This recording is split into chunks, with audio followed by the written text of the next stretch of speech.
Today I'm going to be discussing Mr. Beast, or also his less common name, Jimmy Donaldson. We're going to be going over the table of contents, which is the introduction, the strengths, the weaknesses, the opportunities, and then we're going to be developing a strategy that's going to help Mr. Beast succeed in the long run.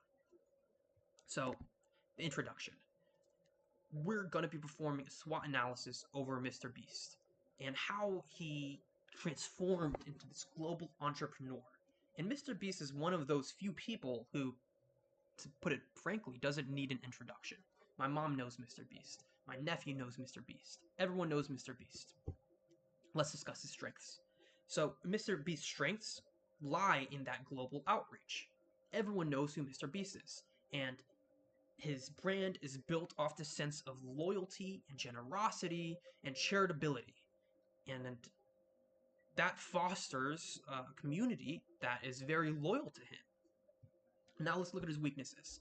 His weaknesses is that, his personal image. So since his personal image is so directly tied to his businesses, he faces the challenge of separation. If we look at his business partners, Logan Paul and KSI, they have a drink called Prime Hydration. In 2023, they were doing $1.3 billion in sales. Now, I think it's less than $200 million. And they went through many issues, a lot of supply issues, a lot of lawsuits from those suppliers. But although they suffered from these externalities, I think the main downfall of them was their personal image being attached to their brand.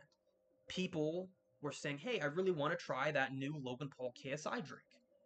And then once they tried it, they would never buy it again. And that's the same issue I think Mr. Beast faces. You know, Mr. Beast just released a new chocolate milk. I want to try that new chocolate milk, but I'm never going to try it again. Now, his opportunities. I think his opportunities come from his brand loyalty and the platform that he has.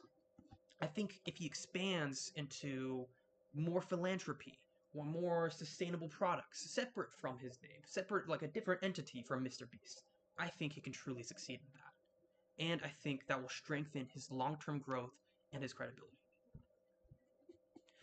Now let's develop a strategy using SWOT.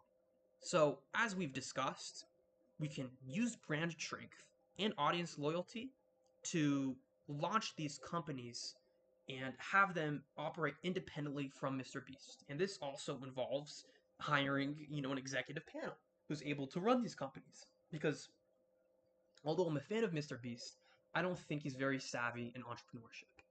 And I think something else that he can do is improving weaknesses. Or I shouldn't say improving, but lowering his weaknesses. And how do we do that?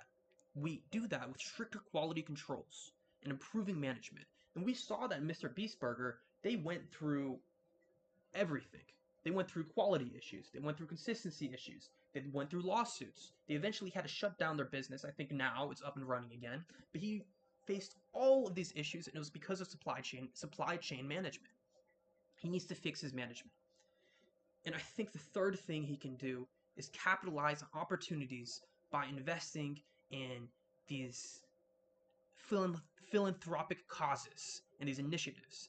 And one of the controversies he faces is that he operates not out of generosity or charitability, but rather in self-interest.